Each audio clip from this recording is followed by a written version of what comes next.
The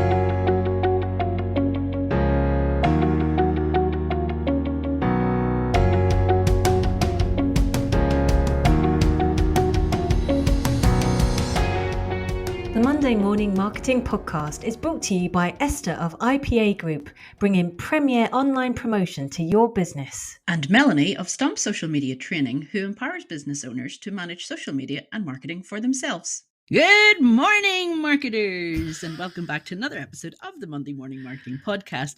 We are talking about something really scary this morning: how to say no to a client.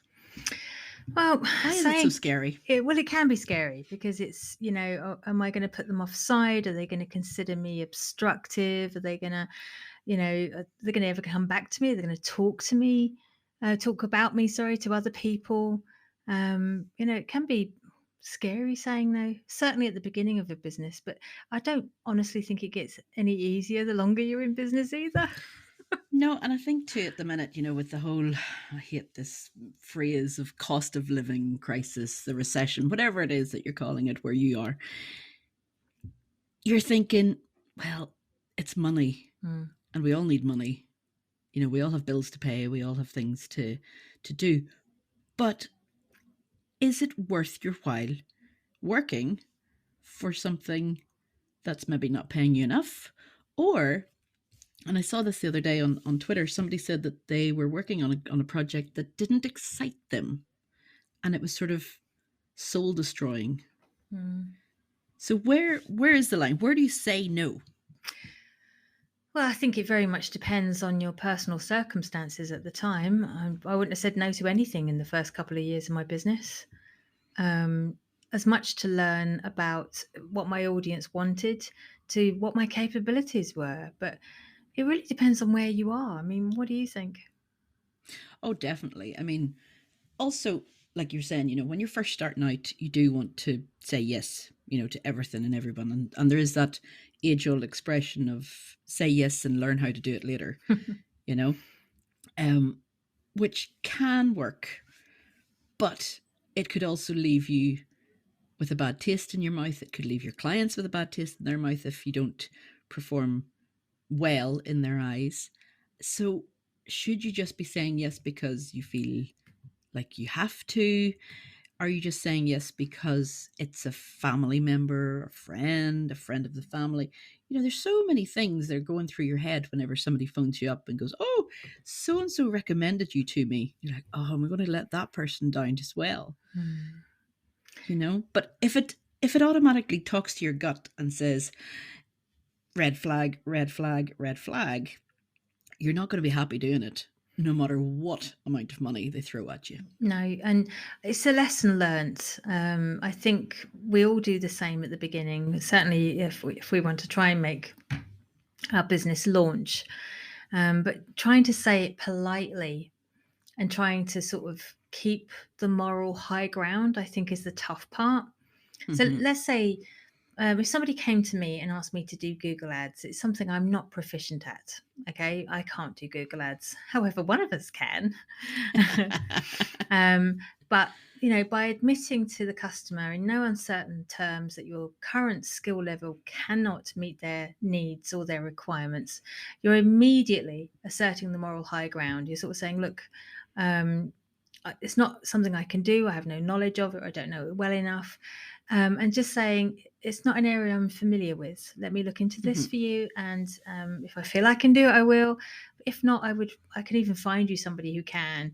And that way you're not saying no outright, but you're giving people options to go with somebody else who probably sounds a bit more confident or a bit more competent.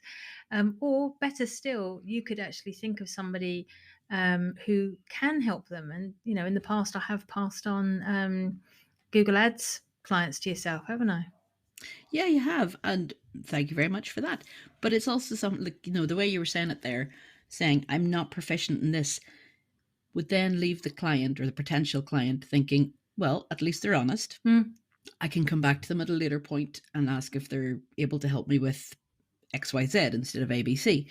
So, you're not closing a door there. You're not turning around going, not a chance. Would you ever wind your neck in? Would you ever, wise up? Sorry, a lot of That was very Northern Irish, Irish. not a lot of phrases coming through. If you don't understand them, I can do a summary at the bottom of the show notes. But it you don't have to shoot yourself in the foot. I just love my analogies here and my my phrases to say no when you're saying no to somebody. You don't have to be, like you're saying, you don't have to be rude either. No. You can say, let me get back to you. There is another way. I mean, you could take on the work and then outsource it to somebody else. Hmm. So then Quite you're a few people not. do that, don't they? Yeah. And But I mean, you're it's you're got to be there, you're cost still. beneficial, though, isn't it? Oh, absolutely. Absolutely. It has to be beneficial to you. Plus, if they think they're dealing with you directly, you will still have to be the intermediary between yourself and whoever you're outsourcing it to. So you have to have a bit of a benefit from it as well.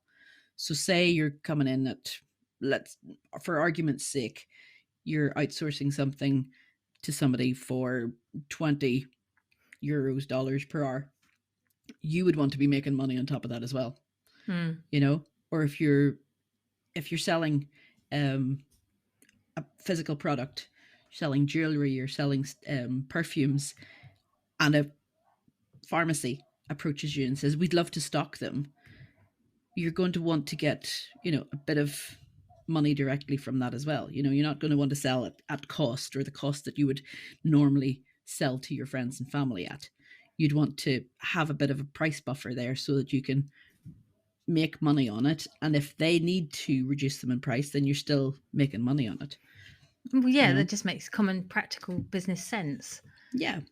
But you do have to sit down and work out, how much is my time worth? Mm. Like, I don't like the whole selling your time for hours, that was. So instead of saying, oh, I'll do 20 hours for you per month, I much prefer the project will cost this amount. If it takes me 20 hours, if it takes me 10, if it takes me 50, this is the amount that it costs. But you have to work out, first of all, whether it's worth it, Mm. right? With your overheads, with your office building, with your electricity, with your gas, with your all your costs that you have, all your overheads, add that all up, and how much do you need to make the project worthwhile, or make the time worthwhile? Would you get really annoyed if you're sort of only barely scraping by for that money? And I tell you what, you tend not to provide your best work when you're confronted with that on a Yeah. daily basis. There was many, many years ago, I ended up saying yes to stuff that I really wasn't happy about doing. It was okay for a short term, but then it turned out that the client was looking to stick around. And that was really hard going. Yeah. And in the end, I think we were both relieved when we finished. Yeah, because So you can end up with a bad taste in your mouth, yeah. Well, with being. it's just normal, isn't it? Nobody likes It doing is. anything they don't like doing. No, no, Now, there is no. another reason why you might say no to somebody. It could be very practical reasons, like you don't have the time to manage the work. Yeah. So, again, by being polite and being nice, you can sort of say, look, thank you so much for your inquiry. I would love to work with you. However, my schedule is full. Could we arrange to do this in a few days or weeks when I can give you the attention you deserve? And Hmm. you're sort of putting the decision back on the client. And if they really, really want to work with you, hopefully they'll be willing to wait. Yeah, and that also puts in a little bit of psychology of. I mean, it's probably true that you don't have time at that precise moment You to do wouldn't the say it work. otherwise, would you? You wouldn't, unless you really don't want to. But then in that case, you really should just come out and say, Yeah. it's not something that I work in anymore, or No, whatever. I've got But something for that coming up next. yeah, but if you have your full schedule, then you're providing that sense of, oh, well, she must be really good because she doesn't have time. Mm. So I'm willing to wait because she's all booked up. She's got, yourself. If you're going to go to a hairdresser's, you know, I'm I'm assuming this is universal for men as well. If you know that your hairdresser isn't going to be there, or she's booked up for the next 3-4 weeks, you'll still wait Yeah. for that one specific hairdresser because you like her really better than the others. The others are fine. Nothing wrong with them. They all do a great job, and everybody else, has a great word to say about them, but you just have this one particular one that you just really like going to. So you will wait. You let your roots grow out that little bit more, and you will wait or schedule in advance so then you don't have to wait. So the last one is when you don't want to work for someone. Now, there could be many reasons for not working with someone. It could be you've heard that they're particularly difficult to work with, or they don't respond to emails or phone calls, or maybe they're very slow to pay for the work. Or Oh, they send you emails and phone you oh, you get after overwhelmed with them, hours, yeah. and Or it's 11 o'clock at night and you're getting a message from them. it could be a personality clash, because that Yep. happens as well. We all know it happens.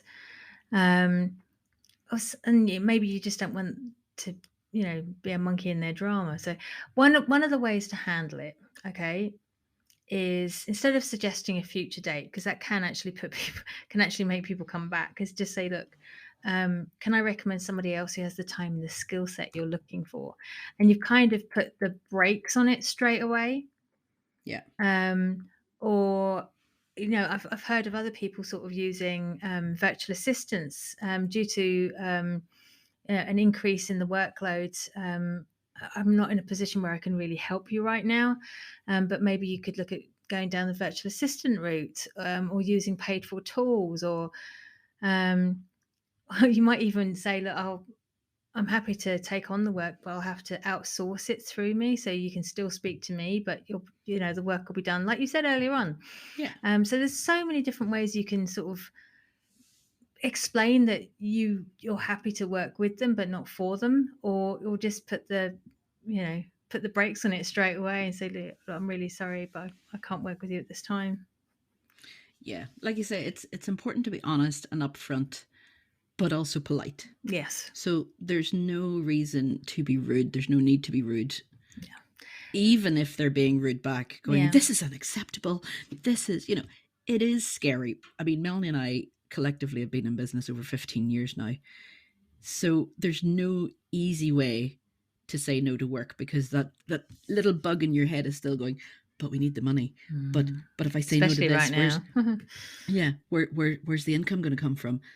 And if you have a chance to work, say, for a set amount of money that will be coming in a constant amount, it could be tempting. But just pros and cons, guys. Work out the pros and cons, list them down, write them down, sleep on it. But you're definitely needing to go with your gut. And guys, I mean, everybody that's listening to this podcast are in the marketing field one way or another. They're either marketers by trade, or you're marketing for your company. This industry is actually pretty small, especially the successful ones. And so there's a good chance you'll know your competitors, they'll know you. So there really is no point lying. Okay, if you can try and keep to the truth throughout when you're dealing with your clients, you get better referrals, you get better relationship on an ongoing basis, and I think, truthfully, you feel better living with yourself as well. Yeah, definitely. Definitely. Well, we hope this has touched home for you. If you're going through this at the minute, we'd love to hear from you. If you have recently said no to a client or a job, please let us know. We would love to hear your feedback on this, because we know it's scary, but there are bigger and better things out there waiting for you. That's it for today, guys. We're back next week with more Monday Morning Marketing. Until then, bye-bye. So you're really not saying goodbye at all now? Oh, goodbye. Too late. Too bleeding late. I probably should switch off, shouldn't I?